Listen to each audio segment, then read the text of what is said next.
India का medical system जल्द ही collapse होने वाला है। 9 मार्च 2016 को इंडिया की पार्लियामेंट्री कमेटी ने ये ओपनली एक्सेप्ट किया। जी न्यूज में पब्लिश्ड एक रीसेंट स्टडी के हिसाब से इंडिया में बस गेस करो कितने परसेंटेज सर्जरीज फेक की जाती होगी। वेल, अ फ्रीकिंग 44% सर्जरीज फेक की जा रही है। मतलब almost half of the surgeries completely unwanted होती है, सिर्फ पैसे कमाने के मकसद से की जा रही है। इसी रिपोर्ट ने इन सर्जरीज को बाइफर्केट करके भी बताया था कि कौन सी सर्जरियां हैं। इंडिया में होने वाले 55% heart surgeries, 48% uterus surgeries, 47% cancer surgeries, 48% knee replacement surgeries, 45% C section surgeries completely unnecessarily हो रहे हैं, सिर्फ पैसे ऐंठने के मकसद से।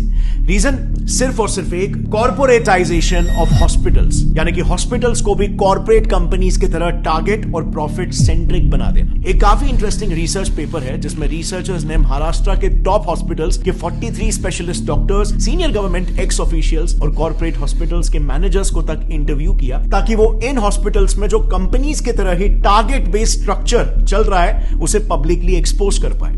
And the results were shocking. So, सबसे पहले तो सैलरीज की बात करते हैं।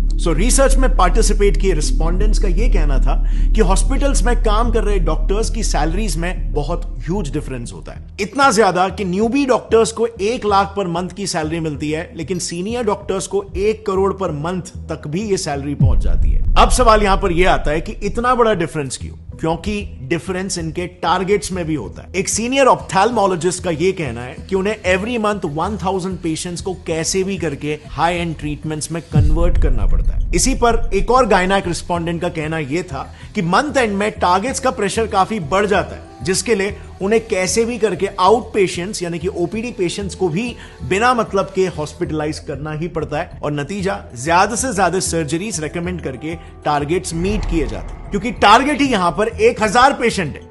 अब आप खुद ही सोचो, हर हॉस्पिटल में, हर डिपार्टमेंट, जैसे ऑप्थेल्मोलॉजी में ही ले लो, उसमें मिनिमम 5 से 6 डॉक्टर्स होते हैं और सबको सिमिलर टारगेट्स दिए जाते हैं। तो just imagine hospitals profit and our loss. And by the way, these targets are taken very seriously. उसी रिसर्च में कई सारे सीनियर डॉक्टर्स का यह कहना था कि अगर कोई डॉक्टर अपने टारगेट्स को लगातार 2 महीनों तक मिस करता है तो बिल्कुल कॉर्पोरेट्स जैसा ही उसको वर्बल वार्निंग मिल जाएगी या फिर एक मेमो दिया जाएगा, और उसके बाद भी अगर टारगेट्स मीट नहीं होते तो of course tata bye bye. So आप यहां पर देख सकते हो हॉस्पिटल इंडस्ट्री कैसे एक सर्विस इंडस्ट्री होनी चाहिए, जिसमें कस्टमर, पेशेंट टॉप प्रायोरिटी होना चाहिए, बट यहां पे प्रॉफिट टॉप प्रायोरिटी हो जा रहा है। और bye the way, in targets का ट्रैक भी हॉस्पिटल हायर्ड मैनेजमेंट प्रोफेशनल्स यानी कि एमबीएस, जो कि बड़े बड़े एमएनसीज में ऑपरेटिंग ऑफिसर्स, एग्जीक्यूटिव, सुपरवाइजर्स ऐसे काम करते हैं। ये लोग बकायदा डॉक्टर्स के इन टारगेट्स का ट्रैक रखते हैं, एंड ऑफ कोर्स यहां पर डॉक्टर्स भी उतने ही डेडिकेशन के साथ ये टारगेट्स को पूरा करते हैं, क्योंकि जैसे हमने देखा उनकी सैलरी बहुत ही हाई होती है। लेकिन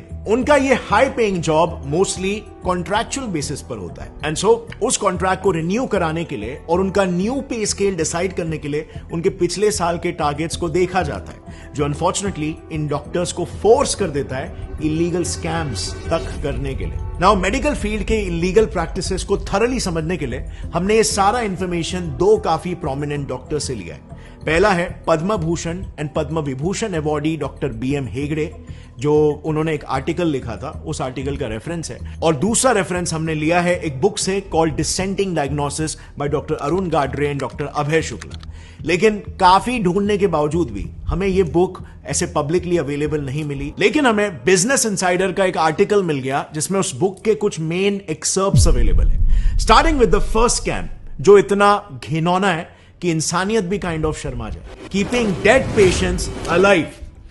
टाइम्स ऑफ इंडिया ने ऐसे कई सारे केसेस पर एक रिपोर्ट पब्लिश की है जिसमें डॉक्टर्स डेड पेशेंट्स को भी जिंदा बताकर उनके ट्रीटमेंट्स चालू रखते हैं, ताकि ज्यादा से ज्यादा पैसे बनाए जा सके, और फिर अंत में जाकर सच्चाई पब्लिक करते हैं। टीओआई में ही पब्लिश्ड एक केस में एक हॉस्पिटल ने पेरेंट्स को बिना बताए उनके 14 साल के ब्रेन डेड बच्चे को 1 महीने तक वेंटिलेटर पर रखा। 1 महीने तक जो बच्चा मर चुका था उसे जिंदा बताया गया और वेंटिलेटर पर रखा, खर्चा जनरेट किया, एंड बाद में हॉस्पिटल गिल्टी प्रूव भी हुआ, एंड उनकी फैमिली को 5 लाख रुपए कॉम्पेंसेशन के लिए दिए। अब 5 लाख रुपए मॉनेटरी कॉम्पेंसेशन तो हॉस्पिटल को देने पड़े, बट ये आप और मैं भी जानते हैं कि उस वक्त पेरेंट्स ने जब ये बात सुनी होगी, जब ये सच्चाई उन्हें पता चली होगी, तो उन पर क्या बीती होगी।